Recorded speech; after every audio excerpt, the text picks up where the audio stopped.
I also had the honor of having a brief discussion with Barack Obama in the White House, and it was a direct request by Israel. Okay, so I need you to stop whatever you're doing right now, because this clip right here is genuinely one of the most uncomfortable moments I have ever seen Piers Morgan sit through on his own show. And I'm not exaggerating. This Greek economist walks in, calm as anything, and just dismantles every single angle Piers tries to come at him with. One by one, no shouting, no drama, just facts delivered so cleanly that Piers ends up agreeing with the guy he was supposed to be challenging. I've watched a lot of these debates, and this one hits different.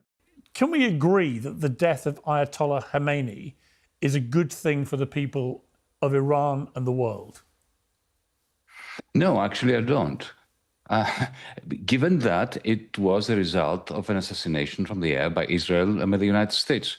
Let me put it this way.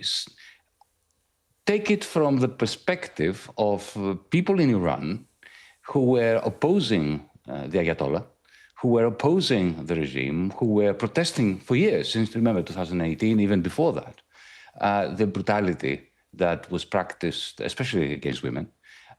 What happened was essentially the regime was given a major boost, a major morale boost. It became far more legitimate.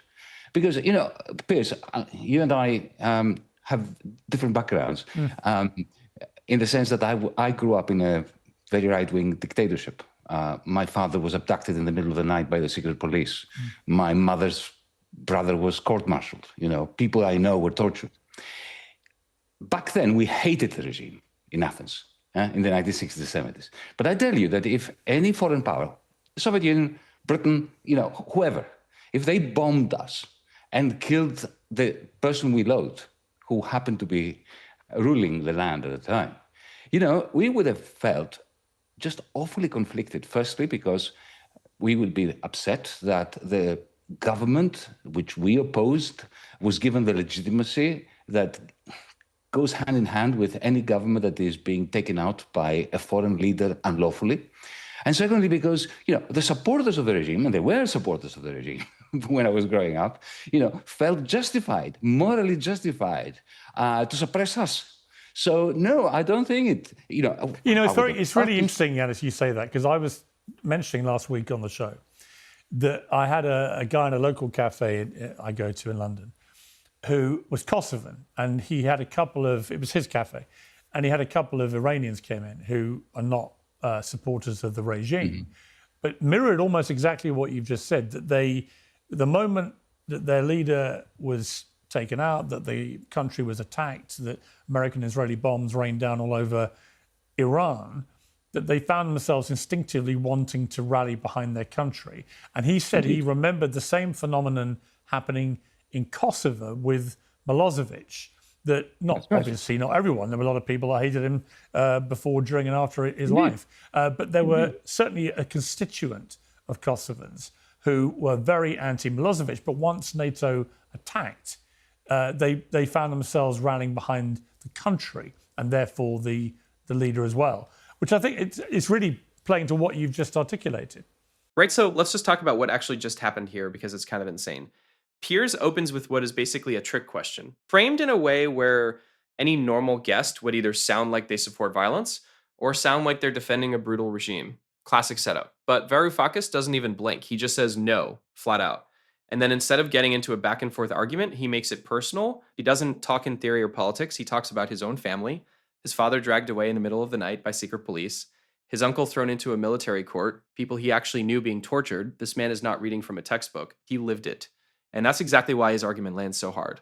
Because he's saying, look, I know what living under a dictatorship actually feels like, and I'm still telling you that a foreign bomb does not fix that. It makes it worse. It hands the regime exactly the kind of legitimacy it could never earn on its own. And the most embarrassing part for Piers, he immediately starts telling a story about Iranians he personally met, who said the exact same thing as Varoufakis, then brings up Kosovo, then Milosevic, then NATO, all just to say, yeah, you're right. The man walked straight into his own trap, and his guests didn't even have to push him. Yes, and indeed, if you think of it now, suppose you are a progressive, even somebody who's left-wing and who opposes the government of the new Khamenei Jr. what is your choice really now as the bombs are raining down on you? Really, I mean, realistically. The choice is either this government, this regime, a system that actually works.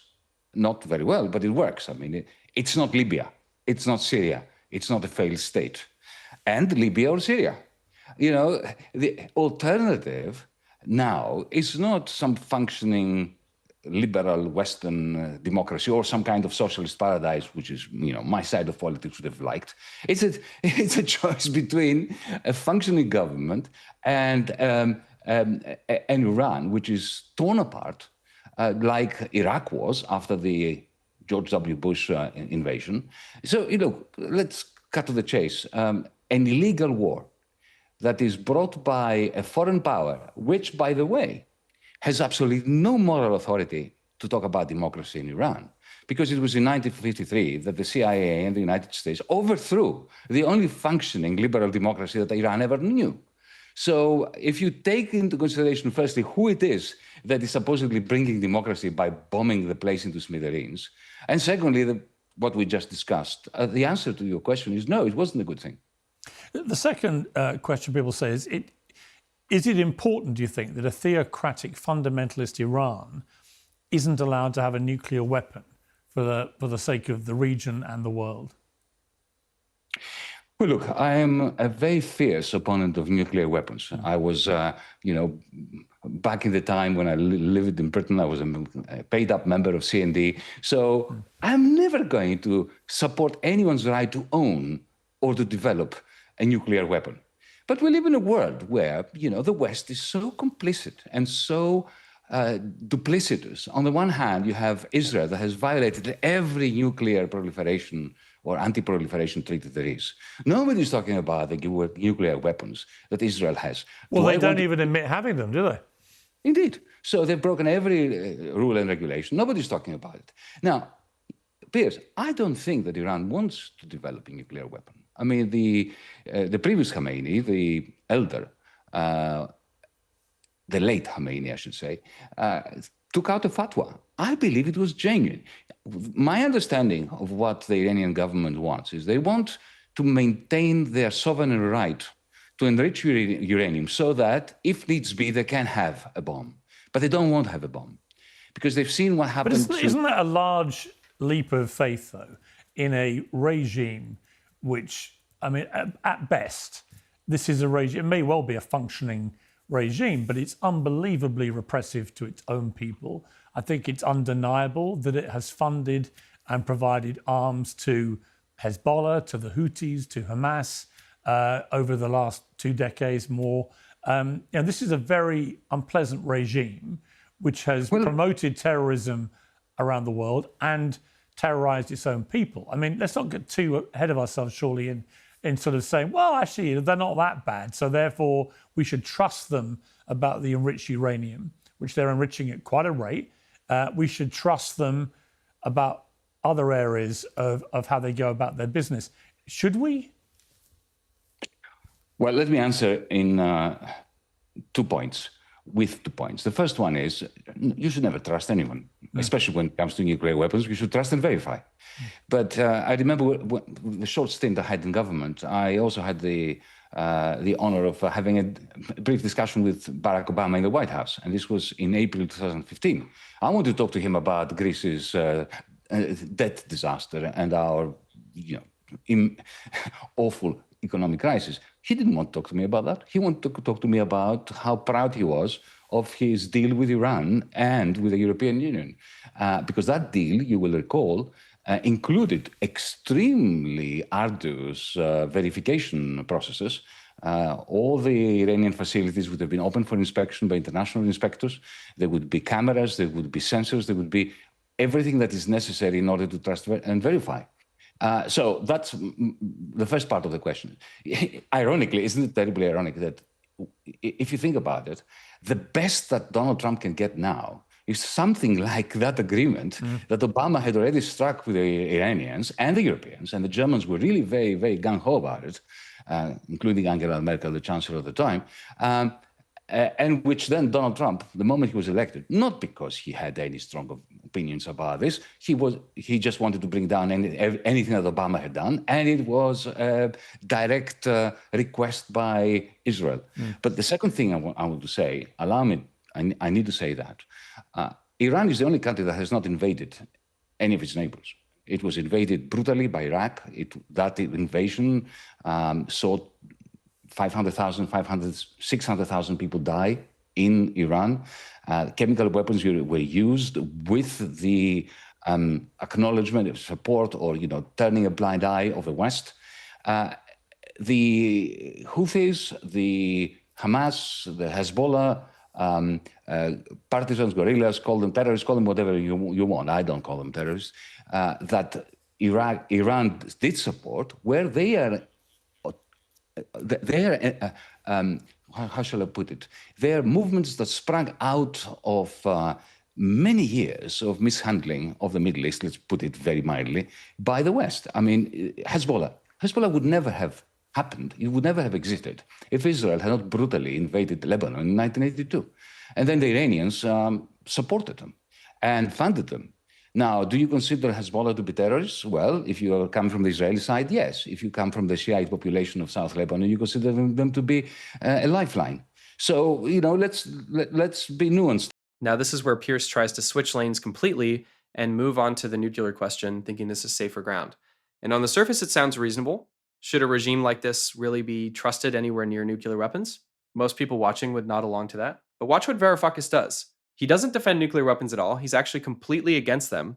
But he immediately points out this massive double standard sitting right in the middle of the conversation that nobody wants to address out loud. And Piers almost confirms it himself without even realizing. Then Varoufakis brings up the Obama nuclear deal, and this is a point that gets buried in most media coverage. That deal had real verification built into it.